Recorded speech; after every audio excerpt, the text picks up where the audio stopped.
week 6 already. Can you even believe it? I know time flies when you're having this kind of fun, right? So let's take a look here at this week's readings. Hopefully you've done them by now. If not, hop in there and enjoy them. We have The Day They Burned the Books by Jean Rice. Could be Reese. Really, I don't know. Thread by Stuart Dybek. Good Girls Are Bad News by Subhadra Sengupta.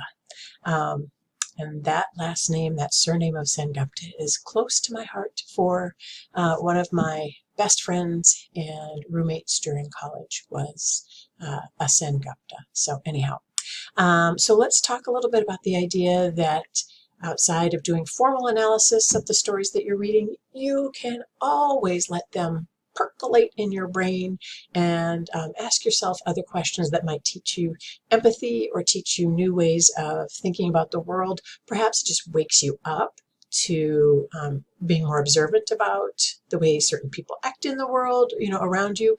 One of the great benefits of being a reader of literature is you see characters on the page, and then you can extrapolate from what you've read and kind of look at how it applies to the actual world around you. So let's consider, for the 3 stories, let's consider 1, 2, 3 questions, okay? In The Day They Burned the Books, the first story for this week, we see perhaps the most obvious case of colonialism and how destructive and unjust that it has historically been all across the planet. So we know we're in the Caribbean in that story, and we know we've got a white guy who's got a job. He's British, so he's come to the island for his work and to benefit off the extrapolation of the resources from the country. And the truth of him is he's kind of a loser, and he's definitely a jerk, and we're not really supposed to like him very much. So he kind of represents everything awful about the colonizer that comes, in as though he's sort of superior, even though the hard, bold truth of him is that he's not superior at all. And he ends up marrying a native woman from whichever country we're in, and treating her poorly to the point that she's delighted when he dies, aren't we all? And she takes sort of a symbol of his oppression, all these books in English, all of this civilized, educated, the ways that that his sort of literacy and language were used as something that was sort of vaunted as aspirational. Like we should all want to have a library full of books. And so it was just, those books are very symbolic in the story. And so we see sort of the joy when he's gone, which perhaps again is analogous to the relief and joy that many colonized places and cultures on the planet feel when the colonizers finally leave. Part of the way that Mr. Sawyer mistreats Mrs. Sawyer is the language he uses against her, and just the way he regards her as lesser than. So it kind of leads me into this question that's on the screen here. Racism isn't always overt. It's not as overt as name-calling, or when there were the Jim Crow laws that clearly stated if you were one color, you could use one facility in the United States. If you were a different color, you had to use a different facility. So it's not always that institutionalized, but in terms of it being like out on paper, put into words. So the more insidious and damaging racism is actually invisible. And there are kinds of institutional racism all over the place that are, in fact, invisible. So what unseen, yet very present examples of racism can you find as you consider the world around you? So all sorts of different kinds of oppression. If I'm going to point fingers at myself and be very honest, I think we can make a really good case that the traditional higher education, college and university system is racist, and it has been a tool of white supremacy. And so that's a lot of thinking and reckoning I've had to do, especially in recent years as this conversation's gotten going. And I have a job where I'm literally an enforcer of white English, often to the detriment of supporting other types of English.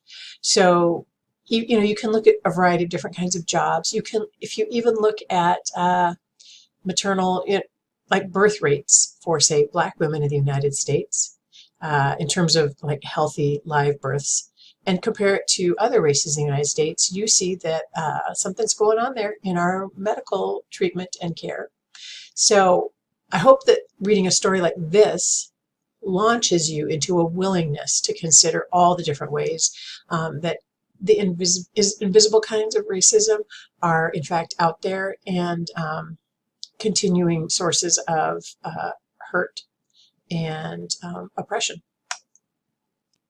And the second story this week, Thread, is an entire change of mood, location, and themes in a lot of ways, where it's lightly humorous, and but also we're taken inside sort of the angst of this young boy who thinks he's done something wrong in terms of he's been a bad Catholic, and he's striving to be the world's best Catholic.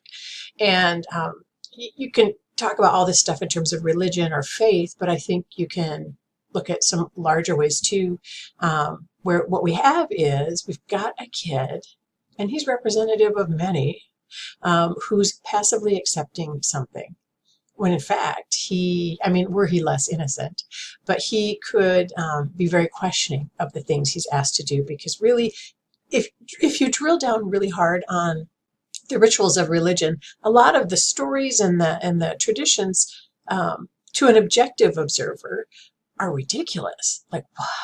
Excuse me, and then he what? And then he came back from the dead. What? But if you've grown up with it, and if it's truly your belief system, then it's the foundation of how you view the world. But I want to just say outside of religion, because I don't need to go after anyone's particular worldview, but what are some instances that you have noticed in your life, or that you can notice now that you're looking around, where you see people passively accepting something when they should in fact be questioning it? And again, to do a hard look at the things that I do with my life and the things that I value. How about the idea that everyone should get a college education? We sort of have accepted that as a culture. It's really part of the narrative of our nation, in a lot of places around the world. But let's think about how, like, really? Because so many people have huge gifts that are not what a college education asks from them. I mean, a carpenter, look at the craftspeople. Just, there are so many skills that a college education is not oriented towards rewarding. And I think that's unfair and kind of wrong. And I personally wish that we didn't have that message that everyone needs a college degree. If you want one because it speaks to your affinities and your talents, then I'm so happy to have any student. But when it's the students who end up reluctantly pursuing a college education because it's sort of like, well, you have to. I wish that we all would kind of say, really? But do you really? Can we find some other ways to make sure that we've got good employment and good salaries for people who don't have college degrees, because everyone's just as valuable and all talents, should be rewarded. Okay, so that's story number 2. And in the final story this week, we have another rather enjoyable tale, I think, because we have this sort of charming heroine who, as she's older in life, kind of looking back at the girl she was, and looking at a great moment when she pushed back against every expectation, everything she was told that was right. I mean, we could go into a long thing about what even is right, what even is good. So I just want to ask a simple question, because I think the answers can be quite fascinating. When is rebellion a good thing? I have a place inside of me I got space for anarchy, you guys. And I think that a lot of times rebellion is the only way to effect change. And when we look at a country like, for example, India, where there is still astonishing oppression and violence towards women, I think we have to have great respect for any Indian woman, especially a younger girl who doesn't have a lot of power in her life, taking that moment to say no. So just, something you can consider for your own self and your own life choices, but also as you read the news and look at what you're seeing on social media, for example, like, when is rebellion a good thing? Because it quite often is. All right, happy discussing.